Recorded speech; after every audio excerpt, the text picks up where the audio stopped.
All right. Hello again, adventurers, and welcome to another exciting daily vlog. This is Daily Vlog 2025, number 260. And today, I have a problem. In all actuality, I have two problems. One, this vlog is going to be late. It is 11:54 as I am recording, so this one's going to be a little bit late. Oopsie daisy, you can fire me tomorrow. Um, the real problem. So, anyone that tunes into my D&D streams, you may have noticed a lack of D&D tonight. And the reason being, one of my players was busy for the night, and I generally won't run a game for less than the three people. It creates too many issues. In that particular game, we only have three players right now. So, not that's not the problem in any way, shape, or form. Life comes up; it's perfectly fine. I'm not upset in any way, shape, or form. My problem is I have been working on an idea for this game. By the way, players from Traversing the Veil, if you don't want the spoilers, you may want to just skip this video because I'm going to talk about stuff. Um, Not like lore stuff or plots. This is stuff, just stuff about some of the challenges you may or may not be dealing with. Um, so now that I put the disclaimer out, so to kind of bring people up to speed on what's going on in this particular campaign, the campaign started off as Firefly meets steampunk. They had their own ship, they were in the elemental plane of air, and they would take jobs as they got them. And I got to actually have quite a bit of fun just kind of sending them to random places, and it was cool. Eventually, we started developing like a plot that was connected to the characters, and a big part of that plot is they discovered this beholder dragon hybrid. It is, uh, basically a beholder that also has a full dragon body, um, and also it just expels beholders on a regular basis, and it's also massive, like super huge. So anyway, this beholder dragon, the thingy, has made the decision that it is significantly more important than everything else in existence, and it should definitely become a deity.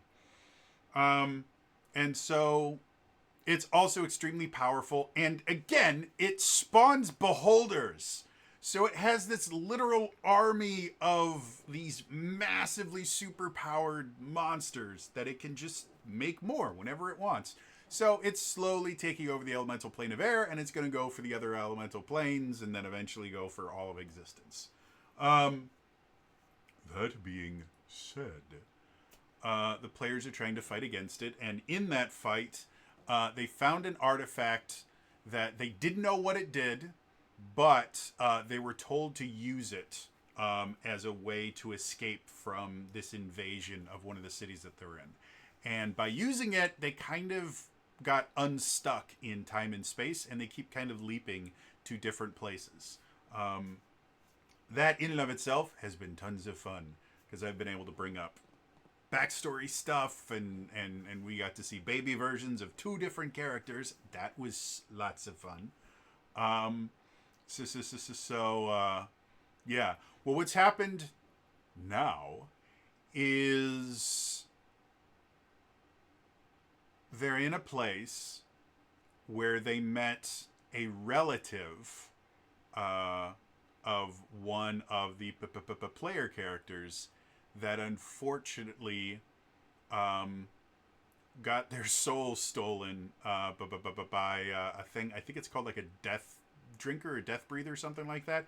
He was a really cool monster I found in the Monster Manual, specifically in the Book of Many Things. I didn't find it in the Monster Manual. I found it in the Book of Many Things supplement, which I still absolutely adore. And so the way that this thing works is it literally it sucks the souls out of creatures, and it lives off of kind of darkness and the things like that. And it killed one of the player character's mothers, and when it kills a creature, it actually sucks their soul out. And the only way to resurrect the creature is either you have to kill the Death Drink or whatever it's called, or you have to use a wish spell. And so when the mother died, he blinked out of existence. And so now the players are kind of teaming up with this other group of people that are actually supposed to be in that time and place that doesn't like them because they don't know where they are. And this other group of people is kind of clandestine and are doing things that people aren't supposed to know about. And now they found people. And normally the way that they deal with that is they just make sure that there aren't any people there anymore. So now they're teaming up with these groups because the original group wants to save the mother because she's part of their group. And the player characters want to save the mother because they're hoping that it will bring back their party member. And so they need to work together to try and hunt this creature of darkness in the elemental plane of water.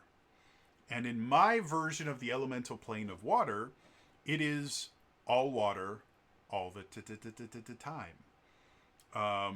There isn't like an above water and below water. It's just all water. And all the creatures that live there live in like Gungan Bubble City kind of things. And the two kind of major races that populate the elemental plane of water are changelings and water genasi. And so, yeah, all of those people kind of live in bubble cities, and then they go in little submarines and do all that stuff. So this is my problem. I'm trying to figure out how to make finding this creature interesting. Because, and again, I've been kicking around this idea a lot, trying to come up with something a little bit creative. And I've thought of a couple different routes, but none of them have really kind of gone, that's it, that's definitely it. So, theoretically, what could happen is I could just create a map using Inkarnate.com, who doesn't sponsor me, but if you want to sponsor me, I'm more than happy to shill for a company that I pay to use their awesome stuff. Love Inkarnate, by the way. So I could just make it like a dungeon for them to explore. Like they track this thing, they eventually find a dungeon, and then do your standard dungeon crawl D&D stuff. For this particular group, we have not done kind of a traditional dungeon crawl in a while. So that could be something. It would be somewhat new for them because, again, they just haven't been doing that very much.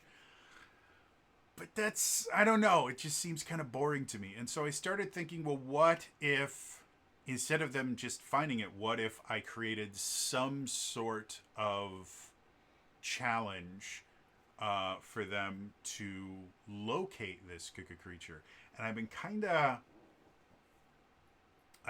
of racking my brain to figure out exactly how I would want to go about that. Whether they have to, travel to different cities and question people to try and figure out where it is.